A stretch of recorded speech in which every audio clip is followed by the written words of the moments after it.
Ladies and gentlemen, welcome to Riga, the captivating capital city of Latvia.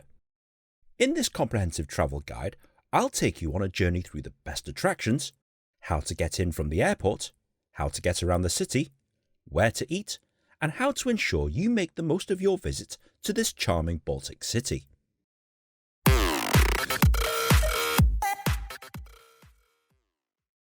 Riga is a city that's full of medieval charm and rich history, but it definitely helps to know your way around the place, so let's take a look at a map. You'll notice that most of the attractions you'll be interested in is located right here in the old town. And if you're staying around here, all the major attractions are within a short walking distance. So how do you get to and from the airport? Most likely you'll arrive here at Riga International Airport. You can take a taxi if you want to, but the easiest and cheapest way is to actually use the bus. Specifically, bus number 22, which you can catch from just outside the airport terminal. To buy tickets, find this machine located outside, select your language. My advice to you is to buy an all-inclusive travel pass for the number of days that you're planning to be here. Once you pay for it, it'll spit you out this orange ticket. When you board any mode of transport, all you need to do is simply validate it on one of the validators and away you go. It's literally that simple. And the same method can be used for the trams. So now that you're here, let's visit the most visited and iconic attraction here in the city of Riga. The House of the Blackheads. This absolutely stunning building, complete with ornate anatomical clock at the front, is Riga's most iconic landmark and is possibly the symbol of the city itself.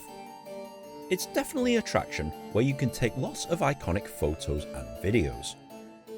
It's called the House of the Blackheads due to the brotherhood of followers of Saint Maurice, who happens to be a black Egyptian, hence the name Blackheads. Once you've bought your ticket, you'll notice that it's an equally grand building inside as it is outside. The most notable feature is this lovely ballroom, complete with ornate decorations, the black coat of arms, and these crystal chandeliers. It's also a lovely place to practice your ballroom dancing if you so feel like it. It's very beautiful inside, and it banks onto a balcony that overlooks the old town and City Hall. You'll encounter other quaint little rooms that are very nicely decorated. And you can learn all about the history of the Blackhead Order and the timeline of construction of this building. There's definitely lots of cool things to see and do in the House of the Blackheads, and it's definitely worth the price of admission. Even if you don't want to go inside, that's okay, it still looks pretty awesome from out here at Town Square. Across from Town Square, you'll find Riga Town Hall. Beautiful building, unfortunately you can't go inside. And what an appalling conveyance that is. Around the corner, you'll find St. Peter's Church. One of the more important churches here in the city of Riga. It's beautifully decorated inside, very much clad with brick, and is a lovely serene church to walk around. The best part of St. Peter's is if you go up the bell tower to take in these lovely views across the entire city of Riga. You can see all the medieval streets from up high, beautiful views of the river, and it's a 360-degree view across the entire town, especially if it's a nice day. Around the corner from that, you'll find St. John's Church. With its beautiful ceiling detail, cool looking mirror, hello there, and overall it is free to go inside, but if you are taking photos and videos, they highly recommend that you make a donation, which I gladly did. There are many other churches around the old town of Riga that you can visit, and yes, you can go inside them if you want to. Most of them are indeed free, but possibly the most important one that charges an entry fee is this, Riga Cathedral, one of the main buildings that you can see on the Riga skyline.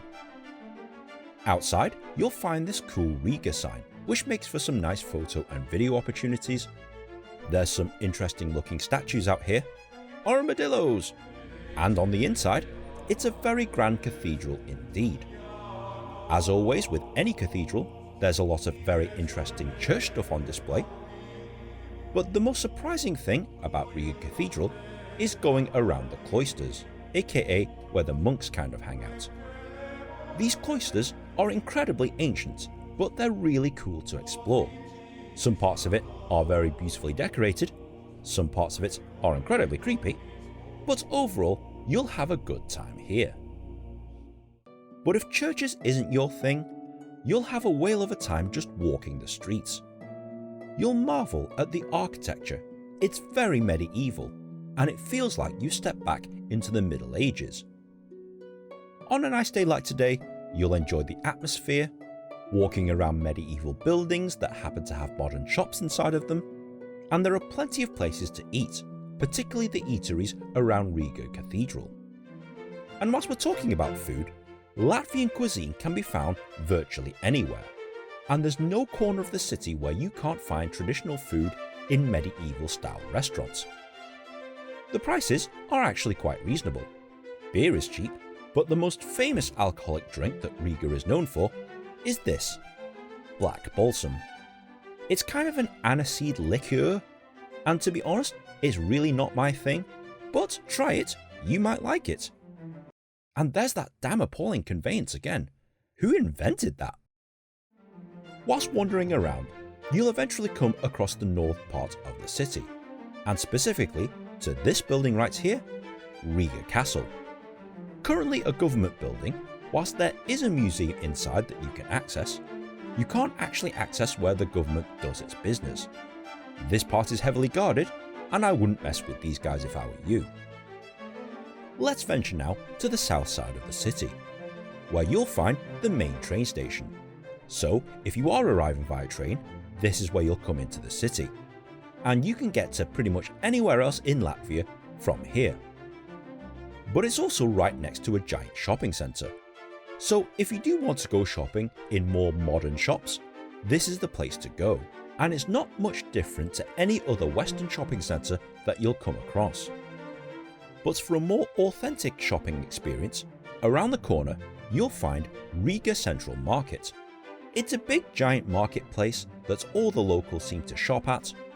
If I'm being brutally honest, and in my opinion, it's no place for a tourist, as quite a lot of these things you really can't take home with you. If you're looking for something a little bit quieter, Riga has several park spaces just outside the old town.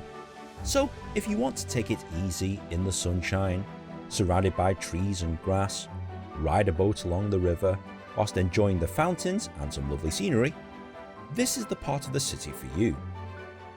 Whilst you're enjoying sauntering through the parks, you'll eventually come across the National Opera House. This is the opera venue here in the city of Riga. So if you wanted to catch a ballet or an opera show, this is the venue for you. And not too far away, you'll find the Freedom Monument, which is the national monument here in Latvia. You'll find this slap bang in the middle of the road, and it separates the old town from the new town. One of the cool things about these park spaces in the new town is that not only does everyone enjoy them, but everyone has access to this rather cool outdoor art gallery. I think this is an incredibly good idea, because it introduces people who otherwise wouldn't be interested into art. These are some of the most famous paintings in the Prado Museum. Absolutely anybody can enjoy them, and it's completely free to explore. It's definitely a nice, relaxing atmosphere in the park spaces of Riga, especially if it's a nice day. You'll eventually come across the Round Tower, which is currently home to the Latvian War Museum. It's free to go inside, and believe it or not, it's an interesting look at Latvia's military history, from the ancient to the modern to this guy. Oh dear. When you climb the Round Tower, it has all of these exhibits, so it's definitely worth about 30 minutes of your time to explore. Then you'll come across the most iconic museum in the entire city, the Latvian National Museum of Art. When you go inside, you'll be met with this grand staircase and lovely views from the top floor. Some of the art in here is incredibly modern. It's definitely a more modern museum with incredibly kooky floors, but the paintings are, interesting. Overall, it's an excellent museum, and if you wanted something a little bit more substantial than a free outdoor art gallery in a park, this is definitely the art gallery for you.